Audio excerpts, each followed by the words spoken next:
Welcome back to our channel Commerce Easy Notes. Today we are going to discuss about the topic company meetings. What is company meetings? A company may be defined as gathering, assembling or coming together of two or more persons by previous notice or by mutual agreement for discussion and transaction of some lawful business. It means that two or more person constitutes a meeting. For the meeting, a previous notice should be presented to the persons. Next is the characteristics of company meetings. As the definition says that two or more persons must present in all the meetings and the meeting must for discussing some lawful businesses. A notice is essential and it is held at a particular place, date and time. It should be specified in that notice. And the last characteristic is that the company meeting should be as per the provisions of Companies Act. Sometimes we said that two or more persons constitute a meeting. Sometimes one member is necessary to constitute a quorum or a meeting. The situations are: the first one, meeting convened by tribunal under section 97. Section 97 is annual general meeting. The annual general meeting called by the tribunal, if only one person is presented at that meeting, it is considered as a valid quorum or a valid meeting. Second point is meeting convened by tribunal under section 98. Section 98 means the meetings other than annual general meetings. Where the tribunal calls a meeting under this section, one member present in person shall be considered as a quorum. Third point is class meetings of shareholders. When one person held all the types of shares or in a particular class, that shareholder alone comes to constitute a meeting. So it is considered as a valid meeting. Next is the absence of quorum and adjourned meeting. In the absence of a quorum in a particular meeting, the proceedings of the company cannot be started and the meeting will be adjourned to the same time, place and date in the next week. In the adjourned meeting, if only one be present, that would be considered as a valid meeting. It's all about one member to constitute a meeting. Next, we are going to discuss about company secretary. Let's see who is a company secretary. There is no such definitions in Companies Act for company secretary. So we can say that a company secretary is an individual and he should be a member of the Institute of Company Secretaries of India or the qualifications prescribed by the central government. And he should perform the ministerial and administrative duties of a company. Next is the qualification of a secretary. The qualification and appointment of a company secretary is mentioned in the Companies Rule 1988. It came into existence from 1st December 1988. The last amendment of this rule placed on 14th October 2003. And let's see the qualification under the last amendment took place on 14th October 2003. First one is, if a company having a paid up share capital of rupees 2 crores or more, the secretary must be a member of the Institute of Company Secretaries of India. Next one is, if a company having a paid up share capital of less than 2 crores, the whole time secretary must possess one or more of the following qualifications. These are the following qualifications. First one is the membership of Institute of Company Secretaries of India. That means a company secretary should be a member of the Institute of Company Secretaries of India, should pass the intermediate examination conducted either by the Institute of Company Secretaries of India. Next one is a postgraduate degree in commerce or corporate secretaryship granted by any university in India, a degree in law granted by any university. He should be a member of the Institute of Chartered Accountants of India, And also he should be a member of the Institute of Coast and Works Accountants of India. Next, we are going to discuss about the topic appointment. Rule 8 of the Company Rule 2014 states that every listed company and every public company having a paid up share capital of rupees 10 crore or more required to appoint a KMP. KMP stands for Key Managerial Personals. Let's see who are the key personals. Chief Executive Officer, Managing Director, Whole-time Director, Chief Financial Officer, Manager, Company Secretary and any other officers as may be prescribed by the company.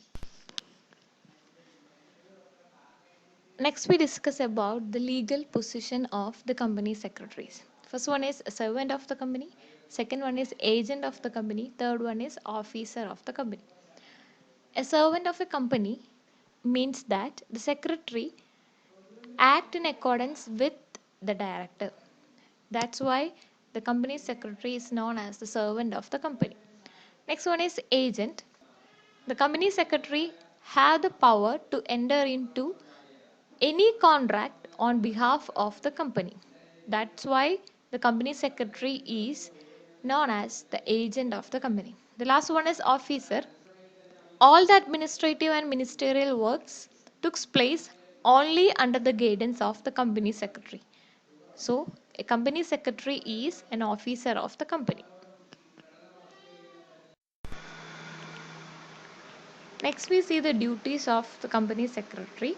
He should call upon the meetings of board of directors and also general meetings. He should prepare the memorandum and articles of association.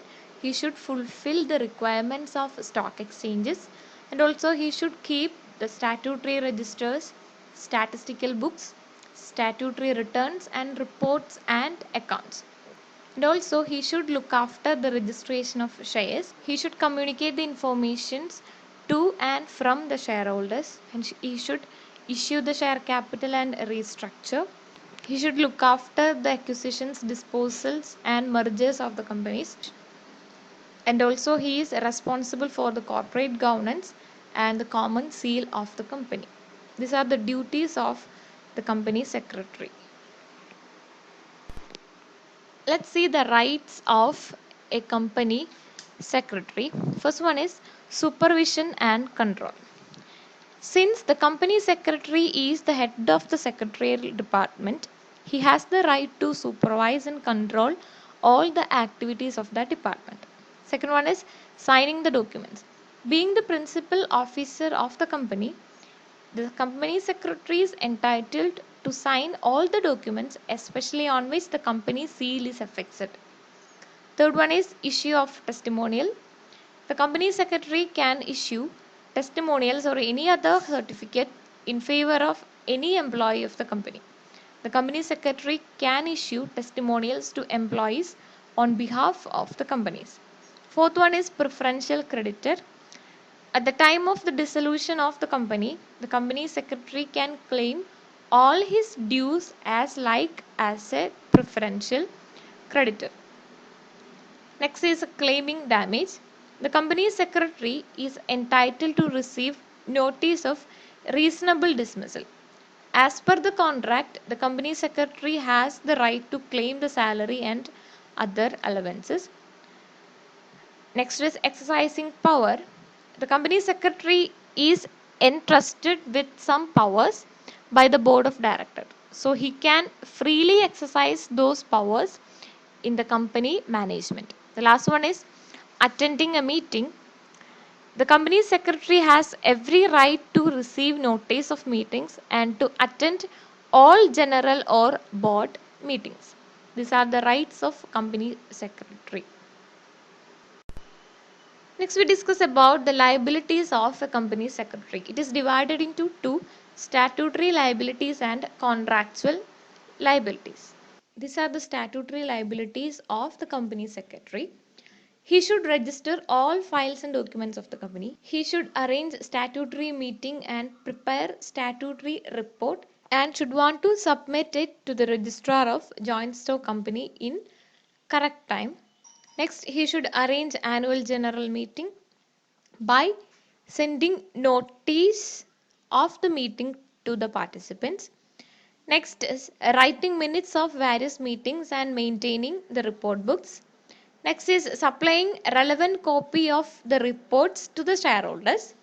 The directors, shareholders and debenture holders register maintaining is the duty of the company secretary.